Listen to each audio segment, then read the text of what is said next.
That is a groundhog. No, that is a cat. Get out of the road. That's a groundhog. That didn't work. On this episode of Compression, what should you expect when buying a Fox Body Mustang? I guess we're gonna find out. I need to slow down, I'm going way too fast.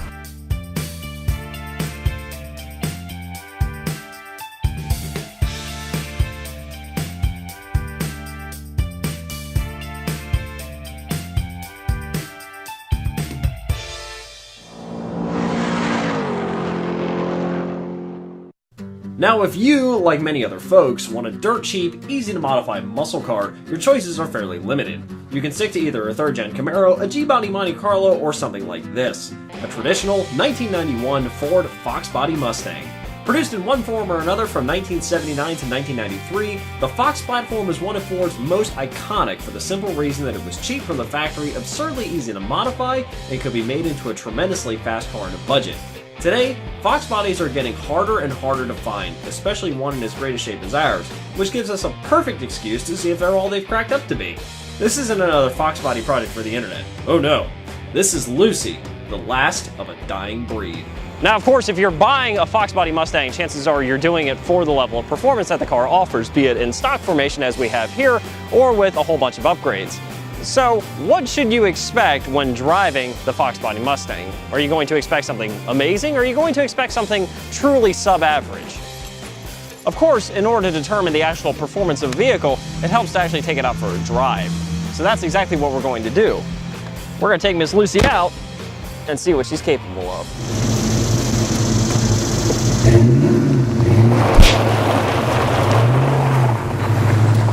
And of course, once you actually start driving the Fox Body, that's when you really start to appreciate how everything comes together. Of course, this car is not exactly perfect, and if you're buying one, you should expect nonetheless.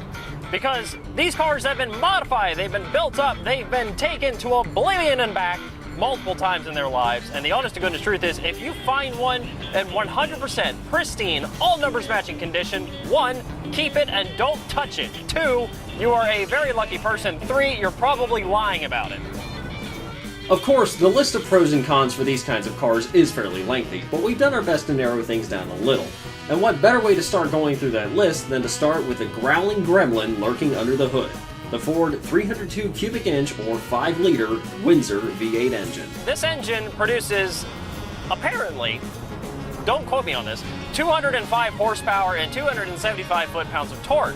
Now, this one, when it was shiny and new, was rated at 225 horsepower and 300 foot-pounds of torque, but they revised the ratings later because Ford never re-dynoed these engines after they changed from the air flow measuring unit, whatever they call that, with the first factory fuel injection before they went to a mass air system. Once they went to mass air, the power actually dropped, but it made the engine exponentially more easy to modify.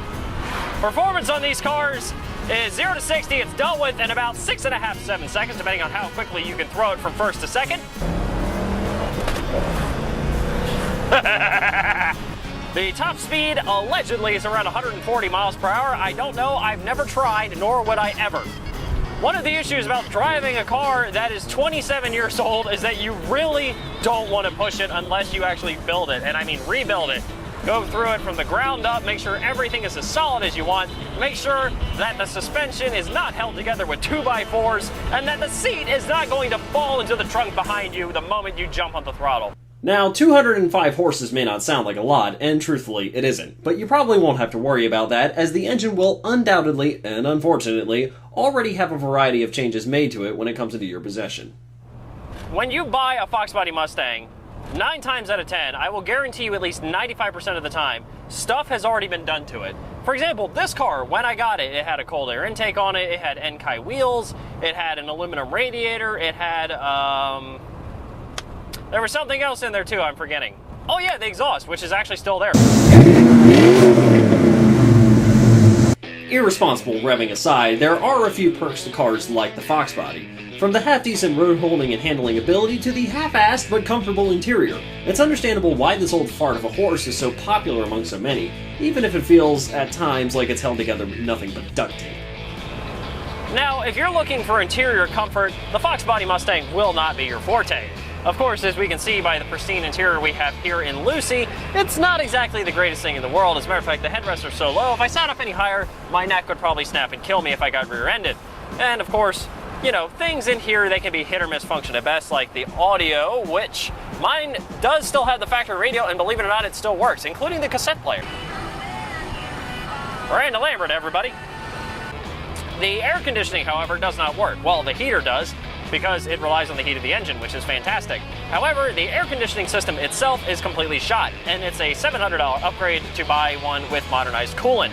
So no, I haven't made that purchase yet, which is why that window's open over there. That's why I'm sweating like a pig, and it's why I am bringing the Medusa to all of you. And many of you are probably turning to stone right now. My plan is working. The thing is with this kind of interior is that if you're like me and, your body is not in the best of condition, like your ass is made out of pudding and you have the back of a 103-year-old man, then yes, you will find the interior to be actually a pretty nice place to sit. As a matter of fact, the lumbar supports that are built into both of these seats do in fact work on both of them. Pretty much the interior of this car is fully functional. It does in fact work. Even the windows. Look at this stuff. Ready? Whee! Look at that, self-sealing window.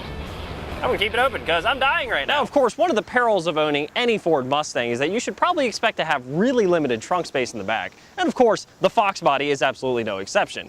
Granted, this one's a little bit better because it is a hatchback, but what I'm going to do for you is demonstrate the limited trunk capability by showing you just what the trunk looks like. So we're gonna pop it with the keys here and show you guys Mr. Leroy the Skunk. For the simple reason that when you own a Fox Body Mustang, you should probably have a skunk in the back because when you inevitably pass someone, they've got to know they've been skunked. And that's exactly why it's there. All joking aside, I think I can understand why so many people have fallen in love with these cars. They may not be refined, but they're easy to work on, easy to live with, and satisfy almost all cravings for general hoonery and shenanigans that a person can have. The Fox Body Mustang may not be the greatest car in the world, but damn, it sure is a lot of fun. This is the great thing about filming for YouTube is that literally half of it is just me making errors and then the other half is you guys watching a video. Isn't it great? I need to roll down the window a little bit more because I am dying right now. Did I even seal my door properly? Yeah, it did. There's a stop sign ahead apparently. Holy crap, there it is. It's hot. Hot engines, they do things. That was a freaking motorcycle. What the hell is going on?